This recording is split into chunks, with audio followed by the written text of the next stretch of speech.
Hello students, welcome to विश्वकुल।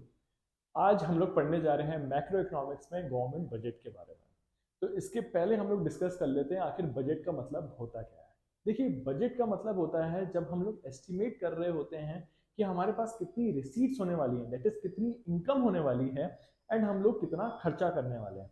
इसको हम लोग बोलते हैं बजट, राइट। अब हम लोगों का टॉपिक है गवर्नमेंट बजट। तो गवर्नमेंट बजट का मतलब जब गवर्नमेंट अपना बजट बनाती है पूरे साल भर के लिए, और इसमें गवर्नमेंट देखती है कि गवर्नमेंट कितना एस्टिमेट कर रही है, कितना गवर्नमेंट के पास पैसा आने वाला है और गवर्नमेंट कितने खर्चे करने वाली है। तो हम लोग को इसमें से क्या क्या कीवर्ड्स मिल गए हैं। सबसे पहले तो ये होता है पूरे साल भर के लिए, राइट। तो पूरे साल भर का मतलब है पूरा एक फिस्कल ईयर।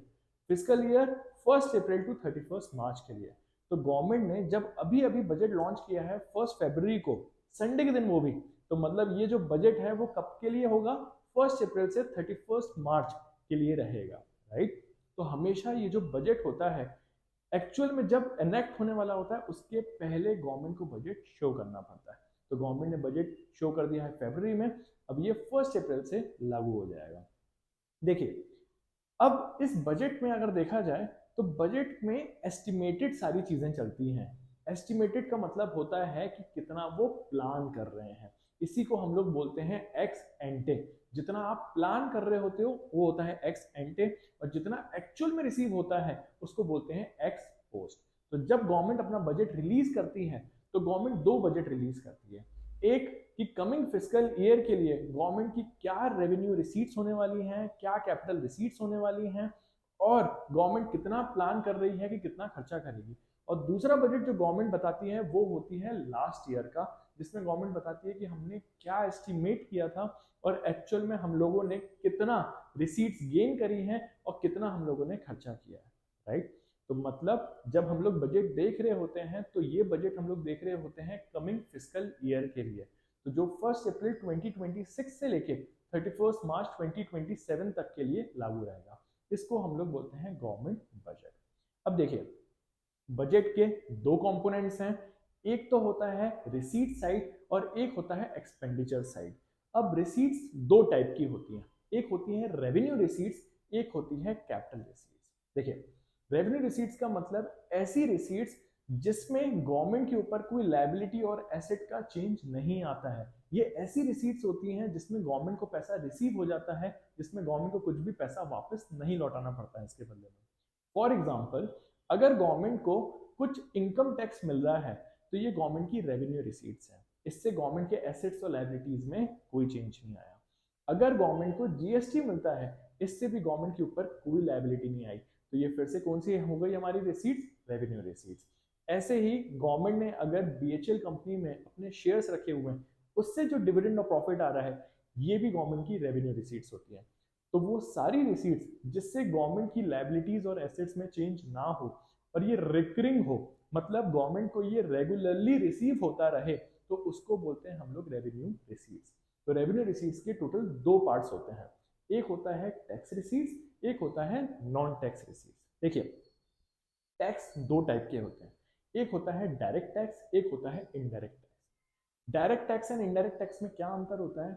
एक होता है इम्पैक्ट, एक होता है इंसिडेंस। देखिए, इम्पैक्ट का मतलब अल्टीमेटली ये शुरू शुरू में किसने टैक्स भरा उसको बोलते हैं हम लोग इम्पैक्ट उस पर पड़ा। इंसिडेंस का मतलब होता है ये बर्डन एक्चुअल में किसके ऊपर हुआ, उसको बोलते हैं हम लोग इंसिडेंस। फॉर एग्जाम्पल, हम लोग एक शॉप जाते हैं, उस शॉप से हम लोग चिप्स का पैकेट परचेज करते हैं। अब चिप्स का पैकेट का प्राइस है फॉर एग्जांपल 20 रुपीज, और उसमें लिखा होता है inclusive of all the taxes. मतलब वो चिप्स का पैकेट होगा हमारा 15 रुपीज का, और 5 रुपीज क्या पता उसमें हमारा टैक्स लगा हुआ है। तो ऐसा टैक्स जिसमें सेलर ने पहले ही टैक्स गवर्नमेंट को भर दिया है, तो मतलब इम्पैक्ट उसके ऊपर हो चुका है। और फिर जब हम लोगों ने ये पैकेट लिया तो गवर्नमेंट को हमारे थ्रू ये पैसा दिया जा रहा है, तो उसको बोलते हैं इंसिडेंस। फिर से समझते हैं। देखिए, अगर आप एक शॉप जाते हैं, राइट, और उस शॉप से अगर आप एक कोई चॉकलेट परचेज करते हैं, वो चॉकलेट का प्राइस फॉर एग्जांपल 20 रुपीज है। इस 20 रुपीज में टैक्सेस भी इंक्लूडेड होते हैं, राइट।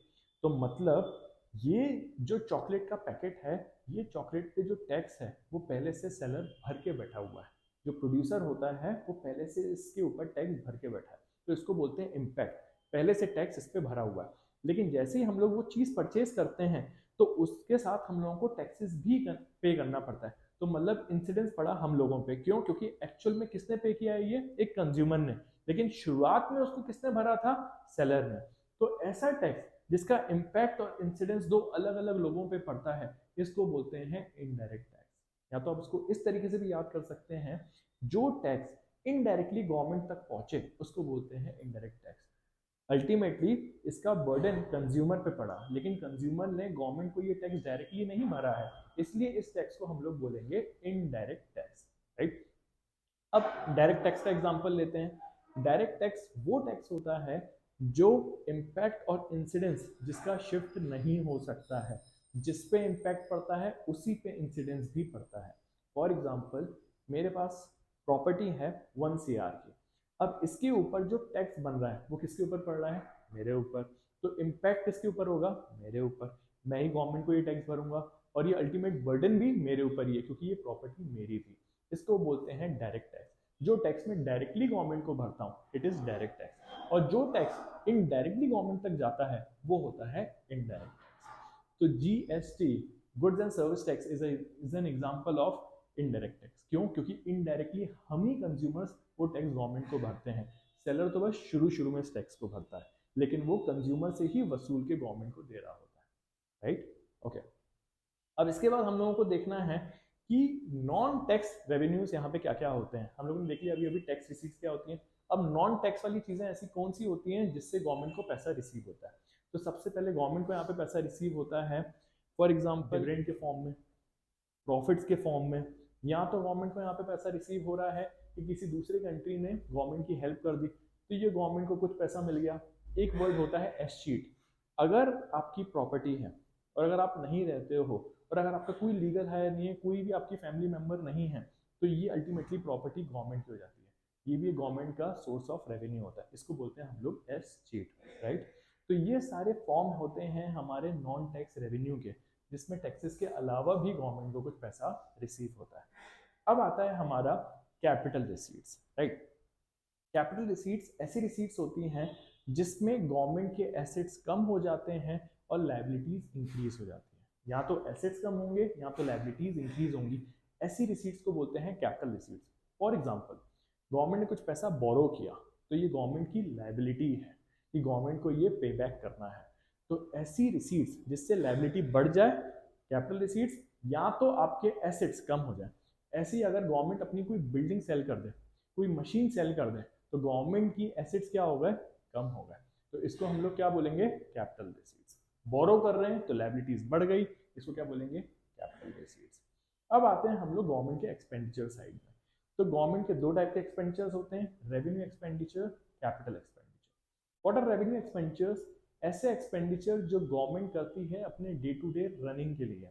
फॉर एग्जांपल गवर्नमेंट ने सैलरीज पे करी, पेंशन पे करी, सैलरीज पे कर रहे हैं, सब्सिडीज पे कर रहे हैं, तो ये सारे एग्जांपल हैं गवर्नमेंट के रेवेन्यू एक्सपेंडिचर के। ये रिकरिंग हैं, बार बार पे करने पड़ते हैं, ना एसेट्स चेंज हो रहे हैं ना लायबिलिटीज चेंज हो रही हैं। तो these are known as revenue expenditure. अब व्हाट आर कैपिटल एक्सपेंडिचर्स? ऐसे खर्चे जिससे गवर्नमेंट के एसेट्स बन जाते हैं या तो लायबिलिटीज कम हो जाती हैं। फॉर एग्जाम्पल गवर्नमेंट अपना कोई पुराना लोन रीपे कर दिया, तो ये क्या हो गया? इसमें गवर्नमेंट की लायबिलिटी कम हो गई। फॉर एग्जाम्पल गवर्नमेंट ने कोई नया मशीन खरीद ली, कोई नई बिल्डिंग खरीद ली, तो गवर्नमेंट के एसेट्स इंक्रीज हो गए। These are known as capital expenditure. तो मतलब रेवेन्यू एक्सपेंडिचर और कैपिटल एक्सपेंडिचर में क्या अंतर है? रेवेन्यू एक्सपेंडिचर रिकरिंग होते हैं, बार बार ये खर्चे होते हैं, गवर्नमेंट को डे टू डे फंक्शनिंग के लिए खर्चे करने ही पड़ते हैं। कैपिटल एक्सपेंडिचर कभी कभार होते हैं, लेकिन उससे एसेट्स और लायबिलिटीज में चेंज आ जाता है, राइट। ओके, नाउ हमारा नेक्स्ट टॉपिक है आज का कि बजट कितने टाइप के होते हैं। तो देखिए बजट टोटल 3 टाइप के हो सकते हैं। या तो बजट हमारा बैलेंस में होगा, दैट इज जितनी रिसीट्स हैं उतना ही हमारा एक्सपेंडिचर है। गवर्नमेंट के पास जितने टैक्सेस के थ्रू जितना भी गवर्नमेंट के पास रिसीट्स आ रही हैं, जितनी भी इनकम्स आ रही हैं, उतनी गवर्नमेंट एक्सपेंडिचर कर दे, उतनी गवर्नमेंट मतलब खर्चे कर दे, तो गवर्नमेंट का बजट बैलेंस्ड है, राइट। इसके बाद आता है सरप्लस बजट। सरप्लस बजट जिसमें गवर्नमेंट के पास रिसीट्स ज़्यादा हैं लेकिन एक्सपेंडिचर कम है, तो इसको बोलेंगे surplus budget. For example government के पास टैक्सेस तो बहुत सारे आ गए, लेकिन गवर्नमेंट ने उतने खर्चे नहीं किए या तो प्रपोज नहीं किए कि इतने खर्चे करने वाली है, तो मतलब गवर्नमेंट अपना सरप्लस बजट बनाने वाली है। तो ये बजट ज़्यादातर डेवलप्ड कंट्रीज के पास होता है, क्योंकि उनके पास कोई खर्चा करने को नहीं होता है, लेकिन इनकम उनके पास बहुत होती है। फिर आता है डेफिसिट बजट। डेफिसिट बजट जिसमें एक्सपेंडिचर्स बहुत हैं लेकिन उतनी रिसीट्स नहीं है। तो कंट्री लाइक इंडिया या तो कोई भी डेवलपिंग कंट्री जहाँ पे अभी डेवलपमेंट का सोर्स बचा हुआ है, अभी भी डेवलपमेंट करना है, तो वहाँ पे गवर्नमेंट के पास एक्सपेंडिचर करने को बहुत होता है, लेकिन इतनी गवर्नमेंट के पास रिसीट्स नहीं आ रही होती हैं। इसको बोलते हैं हम लोग डेफिसिट बजट। एंड इंडिया का ज़्यादातर बजट डेफिसिट में रहता है, क्योंकि गवर्नमेंट को अभी भी डेवलप करना है कंट्री को, तो इसके लिए उनको खर्चे ज़्यादा करने पड़ेंगे और उतनी गवर्नमेंट के पास अभी इनकम का सोर्स नहीं है। Right, okay. अब हम लोगों को जानना है कितने टाइप के डेफिसिट्स होते हैं। एक होता है रेवेन्यू डेफिसिट। रेवेन्यू डेफिसिट का मतलब, इसका फॉर्मूला है revenue expenditure minus revenue receipts. मतलब गवर्नमेंट डे टू डे कितना खर्चा कर रही है और गवर्नमेंट के पास डे टू डे पैसा कितना आ रहा है। तो अगर गवर्नमेंट डे टू डे में 100 रुपए का खर्चा कर रही है और गवर्नमेंट के पास अगर रिसीट्स में 50 रुपीज आ रहे हैं, तो मतलब गवर्नमेंट 50 रुपीज एक्सेस में खर्चा कर रही है। राइट, फॉर एग्जाम्पल गवर्नमेंट ने सब्सिडीज सोची है कि गवर्नमेंट सब्सिडीज देगी, तो ये सब्सिडीज क्या होंगी, गवर्नमेंट का एक्सपेंडिचर, रेवेन्यू एक्सपेंडिचर।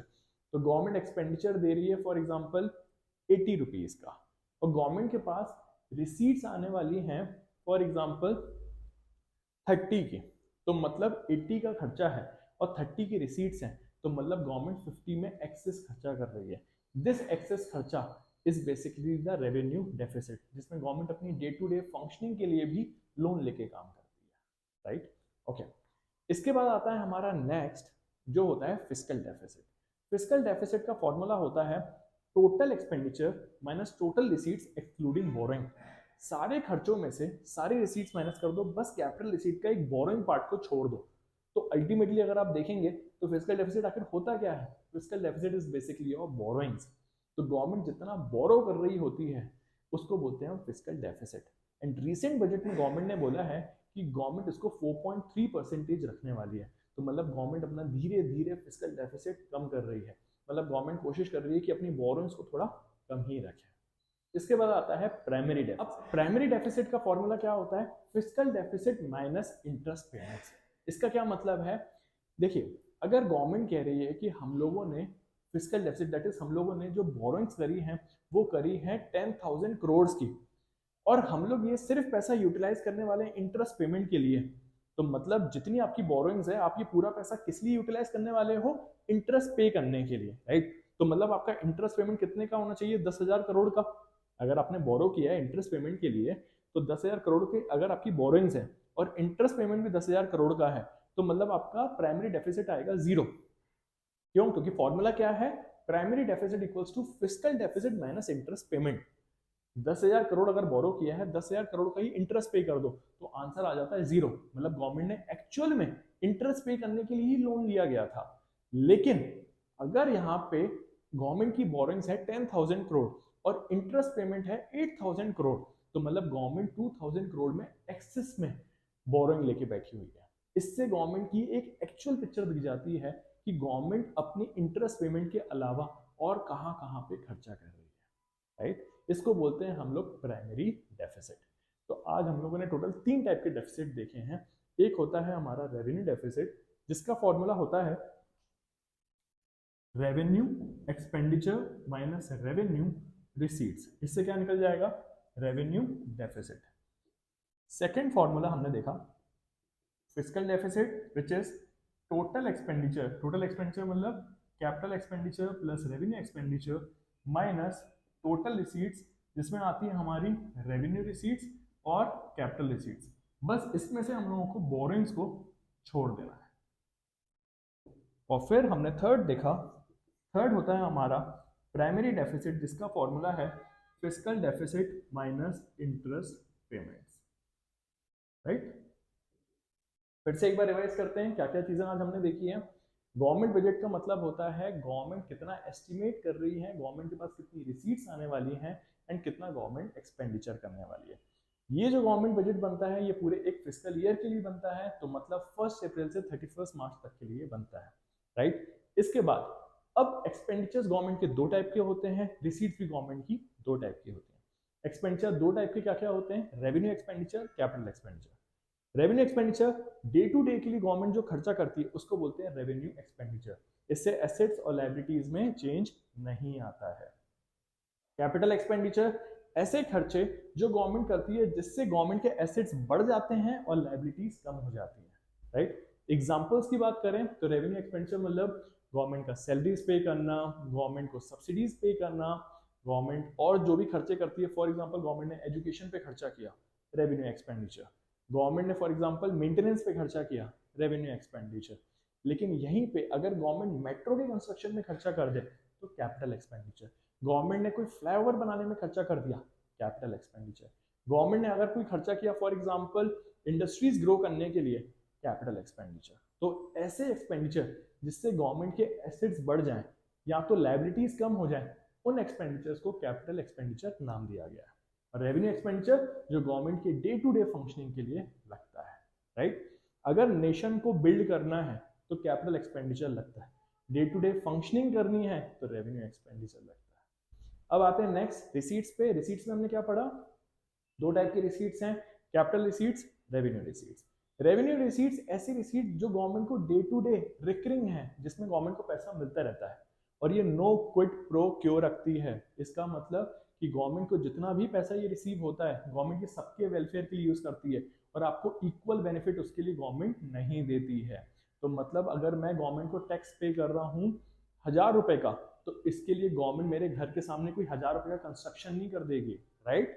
तो ये होते हैं गवर्नमेंट की रेवेन्यू रिसीट्स। तो रेवेन्यू रिसीट्स भी दो टाइप की थी, टैक्स रिसीट्स और नॉन टैक्स। टैक्स में गवर्नमेंट के दो टाइप के टैक्सेस रिसीव करती हैं, direct tax, indirect tax. Direct tax जिसका इम्पैक्ट इंसिडेंस एक ही इंसान पे हो, इनडायरेक्ट टैक्स जिसका इम्पैक्ट इंसिडेंस दो अलग अलग लोगों पे शिफ्ट हो सकता है। इसके बाद हम लोगों ने देखा नॉन टैक्स रेवेन्यू क्या क्या होते हैं।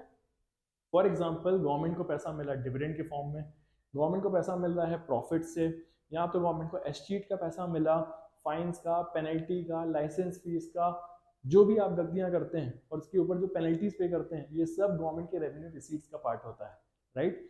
फिर कैपिटल रिसीट्स क्या होती है, कैपिटल रिसीट्स वो रिसीट्स होती हैं जो गवर्नमेंट के एसेट्स और लायबिलिटीज को चेंज करता है, दैट इज या तो लायबिलिटीज बढ़ा देगा या तो एसेट्स को कम कर देगा।